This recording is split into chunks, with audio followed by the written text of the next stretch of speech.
Amin'ity fiatroko ity misy amin'ilay fiverenan'izay atao mahakana valimana roviana no mety ho tanteraky izay ary roviana ny fifampiresahana mety hisy eo aminareo tonta ary manaroana ny resaka hoe filatsahanareo hoe na miara-milatsaka sa tsy miara-milatsaka.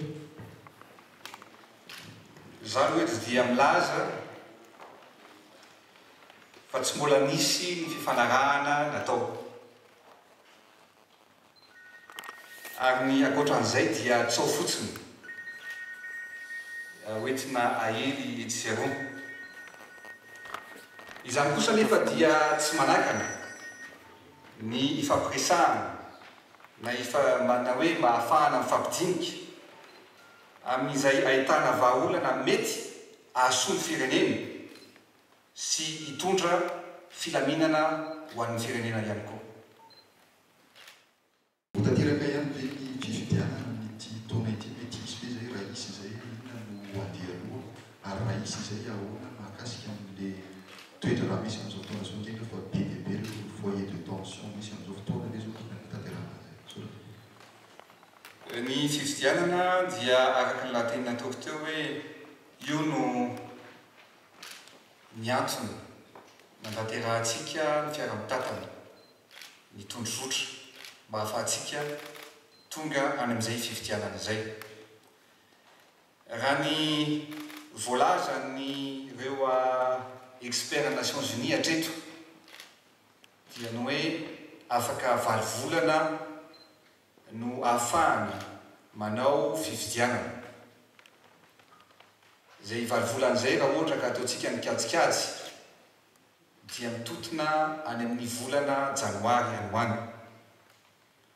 Ny zavatra mahafinaritra amin'izay dia ny hoe anatotosa sy izotra ho any amin'ny fifidianana isika ary amarana ny tetezamita. Fa ny olana mipetraka fotsiny dia ny hoe tafiditra ao anatin'ny fotoam-pahavaratra izay volana janoary izay. Eo no mipetraka ny fanontaniana ankehitriny ary eo no mbola miasa ny senity, mbola miasa ireo expert maro isan-karazany hoe afaka atao ve ny manafoy an'izay fotoana valo volana izay sa hifanaraka ihany koa ny mpanao politika hoe atao volana janoary ary ny fifidianana. Fa ny zavatra azo lazaina dia efa mahatsapa ny rehetra fa tsy maintsy faranana ny tetezamita ary tsy maintsy mamarana izay tetezamita izay amin'ny alalan'ny fifidianana isika rehetra. Nitsaka andrena vonsoka ny radio antsika andremato volohany mandeha ve ny asa manondrara zany amin'izao fotoana izao ny fiara-mitantana ny ministra ao anatin'ny mouvance ravalomanana tsy tonga manatrika ny finankevitry ny gouvernement ny finankevitry ny ministra raha tsy resaka afa-tsy izay fotsiny manahoana ny misotro ny asa ny anareo anatin'ny mpanatanteraka. Araka ny lazaiko teo dia tsy mora tokoa ny fiara-mitantana fa lalatsarotra tsy maintsy midiavina izy io ary lalatokana ihany ny ahafahantsika ankehitriny izay mamany olana amin'ny alalan'ny fifidianana.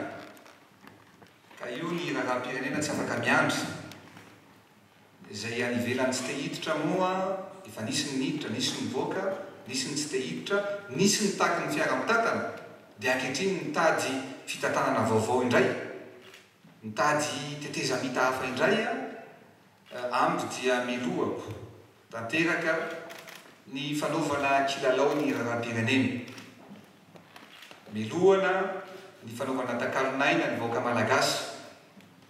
Izay no mitondra antsika hoe soa ihany fa ny any ivelany indray ankehitriny no mahatsapa miaraka amin'ny vahoaka malagasy hoe tsy maintsy faranana izany tetezamita izany ary vonona hifanampy. Ary izay ny anaovako antso amin'ny vahoaka malagasy ny hoe andeontsika hifandrimbona alohan'ny tombotsoan'ny maro no hotsonjovina amin'ny fikarakarana an'izay fifidianana izay. Ka manomboka amin'ny volana jiontsika dia tsy andro ny famatsim-bola avy any ivelany fa tonga dia anome izay filana rehetra le davy ny senity mba ahafahana manomboka manomana an'izany fividianana hoatrehantsika afaka volana vitsy zany.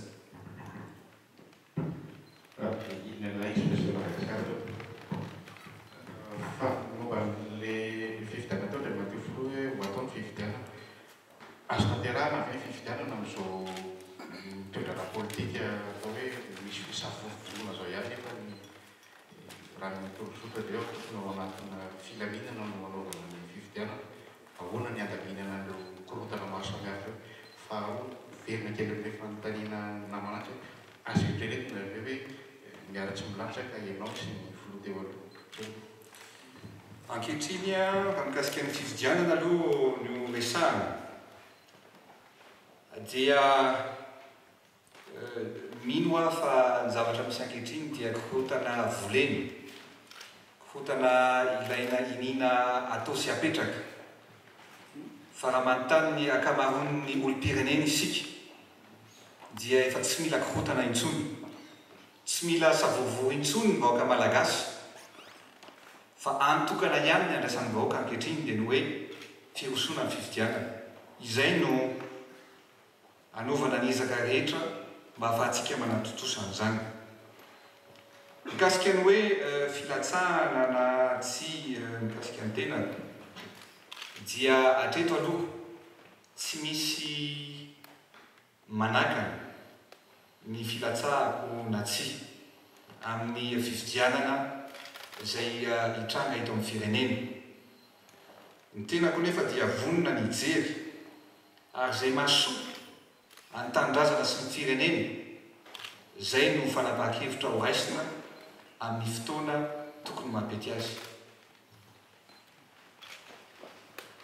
Tiana Rason ny radiotra nisy fanambarana nataon'ny FFKM farany teo fanankanana ny fitondrana mihitsy zany amin'ny bankivanky ilay izy dia manahoana ny fandraisan'ny filoha tetezana izy io. Ny faharoa le tatoato moa zany dia sisika amin'ny kianjan'ny demokrasia foana zany mpanohitra. Izy io hoe tena ho ampiasaina tokoa sa manahoana satria hoe inona ny vahateny fitondrana amin'izy io androany zao ny mpanohitra mbola sisika any hoe angataka manao fihetsikehtsena amin'ny kianjan'ny demokrasia.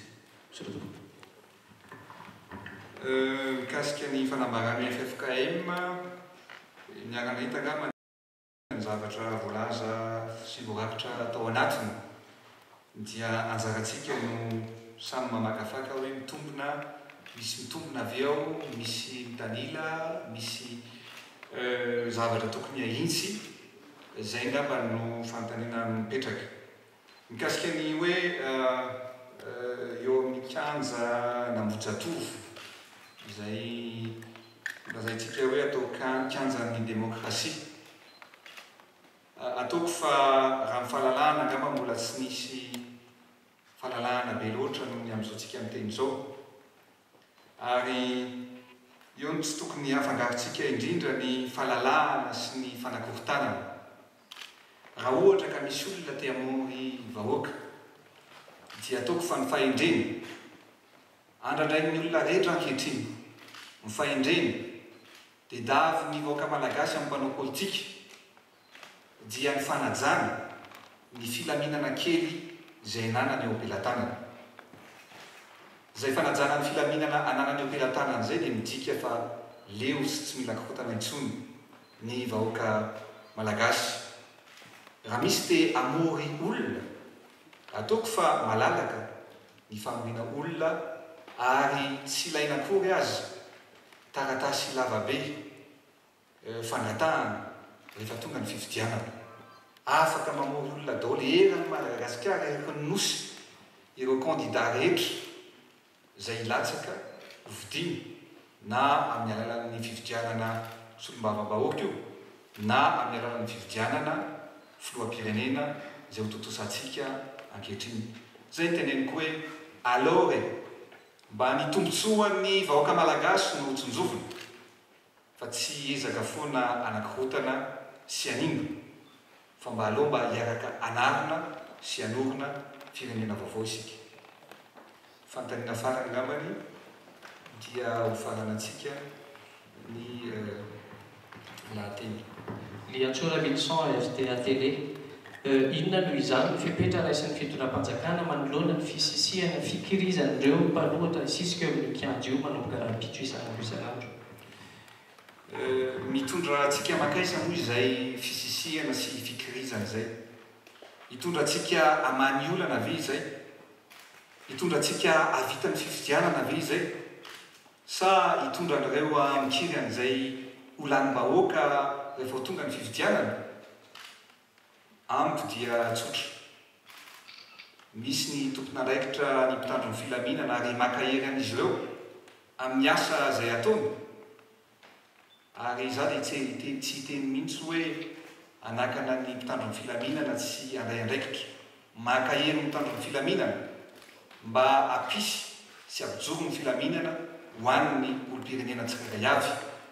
Ary tokony tsy sindra fo ho an'ireo izay miezaka ny anankirotana ny fiainan'ny olo-pirenena. Zay angamba fa dia misaotra antsika rehetra.